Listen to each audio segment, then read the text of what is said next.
La petite interview avec Jean-Marie. Salut Jean-Marie. Salut Farid. Alors, comment tu as commencé le jeu de rôle, toi? Oh, c'est une longue histoire. Enfin, le jeu de rôle a commencé bien avant moi, bien avant nous. Les premiers jeux de rôle, c'était les dîners de tête qui se faisaient au 19e siècle, qui ont perduré au 20e siècle. Après les parties de chasse, les participants se faisaient des têtes de personnages connus et jouaient leur rôle au cours du repas. C'était les premiers jeux de rôle. Ensuite sont venus les murder parties dans les années 30, aussi bien en Amérique qu'en Europe, ça a été la folie. Il y a même une pièce de théâtre qui s'appelle le Murder Party. Alors ça, des murder parties, j'en ai fabriqué bien avant Harry Gigax, mais enfin, c'était pas tout à fait le même propos. Mais toi, tu as participé à des dîners de tête dans les années Ah non, 50. non, non, je n'ai pas participé, mais lorsque j'étais assureur à Elbeuf, j'avais dans ma clientèle des chasseurs qui faisaient encore des dîners de tête dans les années 60.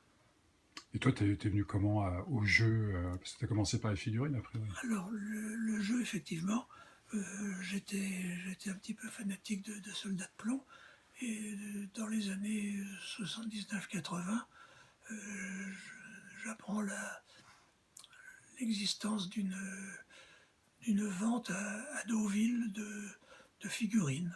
J'y vais avec un ami qui était journaliste à Paris-Normandie et on tombe sur. Alors je ne me rappelle plus comment était ce fanatique qui, qui distribuait toutes ces figurines sur la France et qui a créé la première fédération de jeux d'histoire. Et alors là, on tombe dans les figurines, on achète chacun notre armée, il nous donne la règle du jeu. 8 jours après, on est à Paris à la première convention de figurines.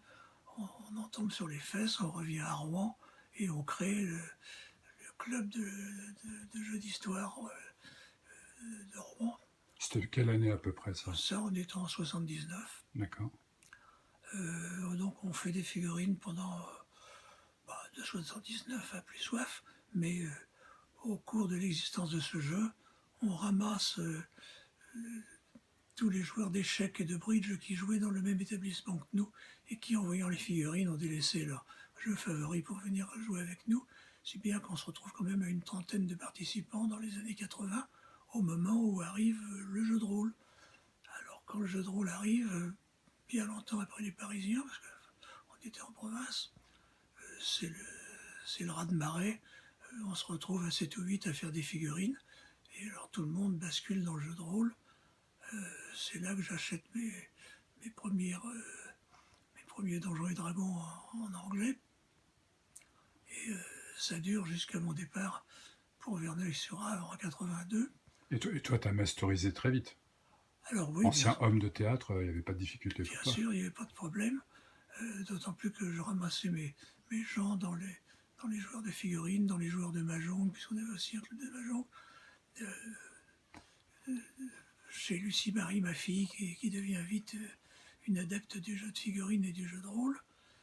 Et bon, bien sûr, comme je crée déjà des tas de scénarios depuis mon enfance, je n'ai pas eu de mal à créer mes mondes et à masteriser à partir des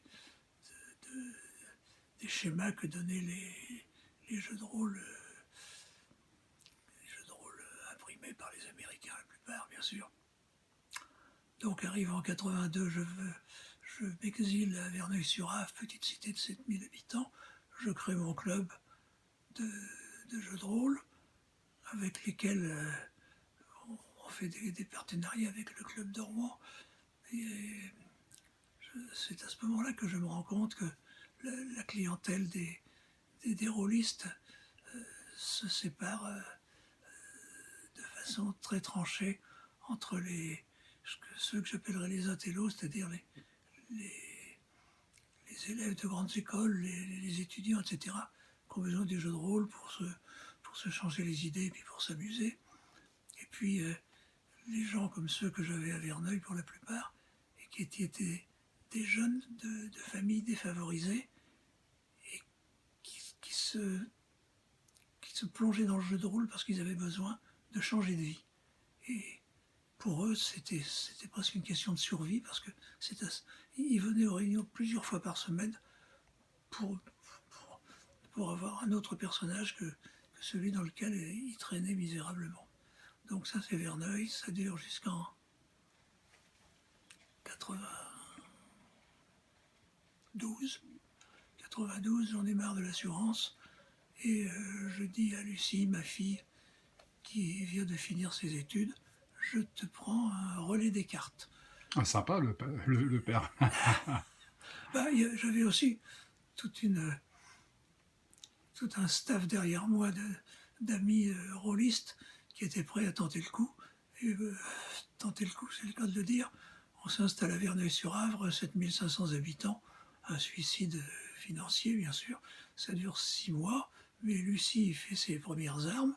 Quand on ferme la boutique, elle vient s'installer à Angers, elle reprend le stock de Verneuil, et à partir de là, sortilège, vol de ses propres ailes.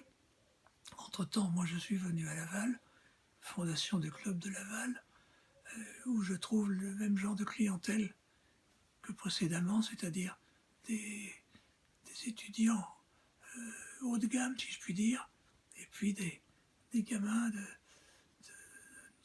des gamins perdus quoi, qui se raccrochent. Donc c'est un petit peu ça, un sortilège depuis le départ, c'est-à-dire qu'on est capable de faire face à tous les genres de clientèle. Du coup, t'es malin, parce que si t'as une fille qui tient des boutiques, tu peux avoir des jeux de plateau et des jeux de rôle gratuits. Alors je peux les avoir gratuits, mais ce qu'elle a eu de gratuit, c'est tout mon héritage de jeux de rôle. Et ce qu'elle me donne, elle me les donne pour les tester et je lui rends après. C'est comme ça que j'ai testé ce qui vient de sortir là, le Game of Thrones, qui est sorti en jeu de stratégie. Alors je l'ai testé tout seul pour un jeu à 6, je lui ai dit que c'était très bien à jouer, et je lui ai rendu le jeu parce que je suis incapable de jouer 6 personnes à la fois. Donc tu fais consultant pour ta fille. Absolument, là où j'en suis réduit. Et aujourd'hui, en jeu de rôle, tu continues à écrire des Alors en jeu mondes, de des rôle, j'ai scénarios? continué pendant... Là, on est à Angers depuis 2001. Pendant un moment, Lucie, tous les vendredis soirs, fait des soirées, jeux de stratégie, jeux de rôle, etc. Donc j'ai tenu tant que j'ai pu, mais maintenant, je suis tout seul et je fais mes scénarios tout seul et je joue tout seul à mes scénarios. Eh ben, merci Jean-Marie. Je t'en prie. À bientôt. Ça fut un